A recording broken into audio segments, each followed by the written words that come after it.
welcome everyone. Welcome to Business Outlook. We got Carter W. Jr., Wilson Tarpey Jr. now. Look, man, this is the first time Washington's fell to Orlando this season, but the Magic, they rallied late, got great minutes from their second unit at the start of the fourth quarter, kind of get back into the game. And, Paolo, Markel coming in late and close things out. But for Washington, it's just really a missed opportunity. But Cardell, want to get your thoughts on this, and I'll chime in afterwards. Yeah, I just think it's the Wizards. It was a battle between the Wizards' 3-point shooting and the Magic's free throw shooting.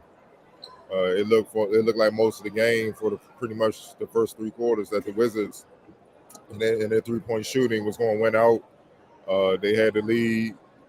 The Magic will fight back, get it within single digits, and then they would hit a barrage of threes and go back up 10, 11, 12 points. And then the fourth quarter hit and they got fatigued.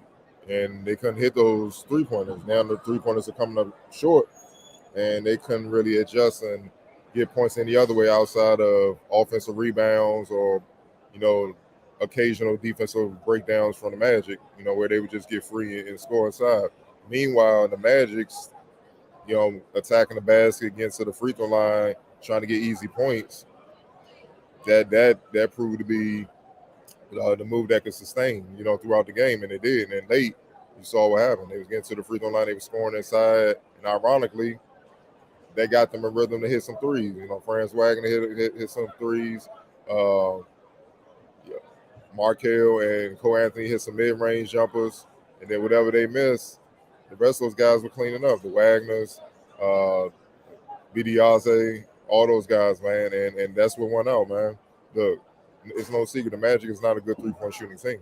They're just not. I think they ranked 27th in the league, but they're one of the best at getting to the free throw line and converting. And that's what you saw down the stretch. That sustains. On top of, they played some hellified defense in the fourth quarter where they didn't give the Wizards anything. They closed out on the Wizards shooters on top of the Wizards being fatigued. They closed out on their shooters and made them have to put the ball down on the floor. When they got to the basket, they saw bodies. They saw multiple bodies. And they tried to kick it back out. Guys were getting back out on their man, taking away airspace. And that's what you saw, man. I guess the old traditional grinded out type of game that we grew up watching, still has a place in today's game if you have the personnel and if you play together. And that's what you saw pretty much get the Magic to win down the stretch, man. The Magic were 20 and 26 from the free throw line. The Wizards were 10 for 12. The Wizards shot 17 of 50. Good Lord, from 3-point range. The Magic were 8 of 24. That's ball game right there. And had they just took a few of those 53-point attempts, maybe shot some mid-range, maybe attacked the basket more, this could have easily been a Wizards win because they had to lead for most of the game, man. Just in the fourth quarter, they let it get away from them. I feel like Paolo Banchero, we all know he's going to be special, runaway rookie of the year, but 30, 12, and 6, or 18 and 17, only 2 turnovers, 13 or 14 from the free throw line. Remember what I said about the Magic.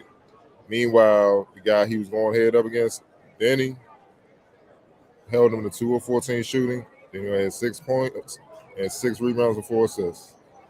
And picked up 4 fouls trying to keep him in Banchero. He dominated. And, Franz Wagner, like I say, hit some big baskets late from deep, 20 points, 5 rebounds. And I think Markel Fultz, I think he the hometown kid, I think he controlled the game, man, and from opening jump. 25, 6 and 4 on 11 of 15 shooting from the field, 2 of 2 from 3-point range, and 1 or 2 from the free throw line, and only had 2 turnovers in 33 minutes. He was special and like that. Like nobody on the Wizards could guard him. If they put a smaller guard like Monte, took him to the post, then he killed him in transition with his athleticism, and he lived in the paint. He lived in the paint where he was just kicking it out or he was scoring, and it was nothing the Wizards could do. I thought Cole Anthony was huge off the bench. Took some ill-advised shots early, but then when he settled down, he had it rolling from mid-range, 16, 7 rebounds, 3 assists on 7-11 from the shoot from the field, man. And this is what Gary Harris not even scoring. You know what They managed to pull out another road win. And keep in mind, in the fourth quarter, to kind of help it bring it home what I was talking about with the defense combined with the Wizards' fatigue, taking away their 3-point shooting. Meanwhile, they were getting easy baskets. The Magic outscored the Wizards 31-13 in the fourth quarter. Ball game. Got to give Kingsbury credit. He showed up 27 on 9 of 14 from deep. Gafford was, he was fighting. He was fighting inside with them trees. And there's a lot of them. He had 18, 13 rebounds. Nothing to sneeze at. He balled. But, DeLon Wright, 21, 9 rebounds, 4 assists. Kendrick Nunn had some moments. Johnny Davis still steady with what he is as a rookie. Been solid the last few games. He's still continuing that trend. Outside those players, we ain't get much else from nobody else, man. And this loss is big because this loss pretty much, kills any chance of trying to get into the play-in because now they're 3 games back of the Bulls. I got to check the Bulls score. I'll check while you talking, but, that's what it came down to, just simple basketball, man. They use their size and their athleticism to take away the Wizards' 3-point shooting. Meanwhile, they got easy baskets and got to the free throw line, and that's what won them the game. Yeah, just to piggyback off what you said, all game, Orlando, it paid off being the aggressor. Routinely all game, no matter who was on the floor, somebody in Orlando was attacking. And we know this, the state of Washington defense, what it's been like all year. They get in trouble for the most part. They get in a lot of trouble anytime they take on teams where teams have a guard that DeLon can't contain. All hell usually breaks loose. Markel, for a lot of folks, whether you watch Orlando or not, all hell broke loose. He got to wherever he wanted from the opening tip into the game ending. And if DeLon can't corral him, Lord knows there's nobody else on the Wizards going to corral him. And it's usually bad when, Denny was going through his own personal hell, so he couldn't switch to help on anything else because he had to deal with Paolo. And then again, he was in hell. I just thought their size and their physicality. That's another thing Washington struggled with at times. Some teams that are a little bit bigger and just play with force on the perimeter, regardless of who's on the floor for Washington. They struggle with that at times. And Orlando did that. You talked about Cole Anthony minutes. Yes, even with the ill-advised shots. I thought him and Franz, they kind of really changed things at the start of the fourth quarter. Watching that opportunity to come in and kind of build on that lead they had and possibly end the night for Orlando's, the bigger guns in Orlando. Instead, you said they got scored 31-13 in the fourth. A lot of that damage was done with that first group, that first, 5 to 6 minutes of the fourth quarter.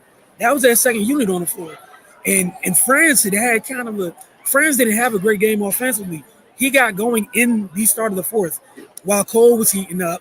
I think it was Franz, Cole, Batazde, who else was on the floor? Hussein. It was Mo was on the floor. It was the second unit on the floor. And credit to their coach. He let those dudes rock out because they brought them back. And I don't think he put Markel, Paolo, and Wendell back into maybe the 4-minute mark. Because that group did that good of a job. So credit to Orlando for that. And like Cardo said, it was damning. I can't wait to see what the updates are because he showed me during the game, how the rest of the teams in that fight, Will Washington trying to fight with to get into the play and were doing. They were comfortably in control of their games at that point, and so was Washington. However, we know how this game ended. So, Cardell, quick update on what happened with those other two teams. Well, the Bulls, who currently sit in the 10th spot in the play-in, they won 121-91 over the Hornets. They blew them out. And the Pacers, they're up 118-115 with 7.3 seconds left. Looks like they win unless the Thunder hit a big shot, pull out a miracle. Look like they're win. So right now, with the Pacers winning, they might jump the Wizards. 34-43. 34-40. No, they won't jump the Wizards. They'll be still a half game back. Orlando closed the gap, but the most important thing is the Bulls go up a game because they won and the Wizards fell. And with about 5 games left, it's hard to see if they can, mount that comeback. Especially, look, they got Milwaukee and Miami, 2 of their next home games. I'm looking at the Wizards' schedule right now. I'm about to pull it up, for April, just so y'all know. So next game is Sunday, against the Knicks. Then it's Tuesday against the Bucks. Wednesday against the Hawks, back to back. Then the Heat against the Heat on Friday, next Friday. Then the Rockets that following Sunday. They looking good for the Wizards. Look like they're headed to lottery lane. They put up a good fight, but all those bad L's in the beginning of the season, it's come back to home. We've been saying that for the last 3 seasons. Those winnable games, you let enough of them slip away, they're damning losses by the end of the year. Doesn't start out that way, ends up that way. All right, Cardell, player of the game. Follow the rookie of the year. Yeah, I have no complaints there. He was outstanding tonight. The pressure he put on Washington all night long, it was crazy. And again, Orlando was just more aggressive, especially in how they attacked the basket. Everyone, all night long, there was no reprieve for Washington. X factor. I'm a root Markel. Where he controlled the game, where he facilitated, got his. He was special tonight, man. I'm gonna just say this: the people that wrote him off took pride and, honestly shitting on him. You stay healthy, y'all gonna look like the dumbest mofos ever. And we'll be here next season to remind you. That we will be.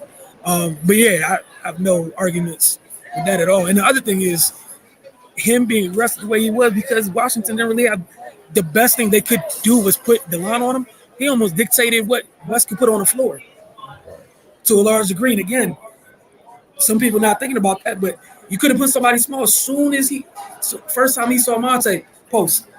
Yep. As soon as he saw him post. And you already know what Bencaro was on tonight. You can't leave to come help. Markel is a big guard down there. He finishes well down there. He raised hell tonight. Him and Paolo. Raised hell.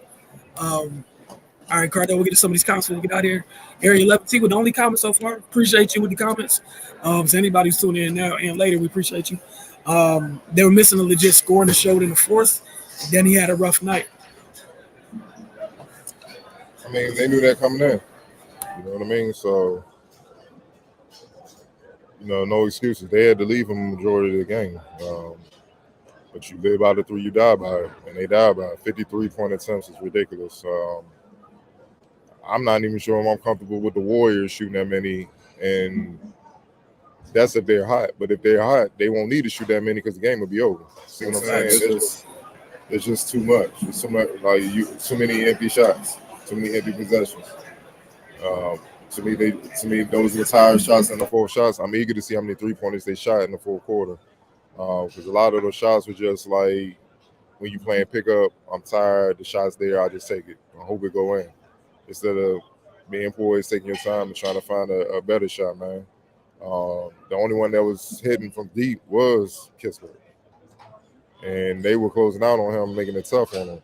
And he made them pay the times he got a little daylight, but the rest of the they wasn't on like that. He taking 50 as a team. They shot themselves close to a win. They shot themselves out of a win.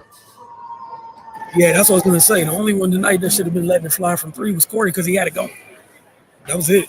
I think they settled, and I think some of it was a couple times they went into the basket and things were getting swatted back the other way. But again, you guys stick with it. Some possessions, the first half they worked the ball enough to get shots, and they settled a ton. Call it what it is. They just settled, and you can't settle when the team's literally going downhill on the other end every possession. Like there was a nice stretch in the fourth. When Cole and France was there, it was either a mid-range jumper for Cole or somebody was at the line. That was it. And Cardell talks all the time. Missed threes lead to transition opportunities. Orlando's a team that likes to run. This wasn't a good mix. Again, settling for jumpers can kill you. But hey, if Nenny doesn't pan out in NBA, he might have a shot as Commanders QB with that pass. That was a very nice pass in the first half. Down court, but I see you got jokes. Also, they missed Monte in the second half. Yeah, I just thought you could put him on the floor when Kel was out there. I think it was a tough game. You just couldn't. Bro, they were feasting. Like Orlando's guards, all different shapes and sizes, they're all athletic. It was tough sledding, man. Though some people act like athleticism doesn't matter, man.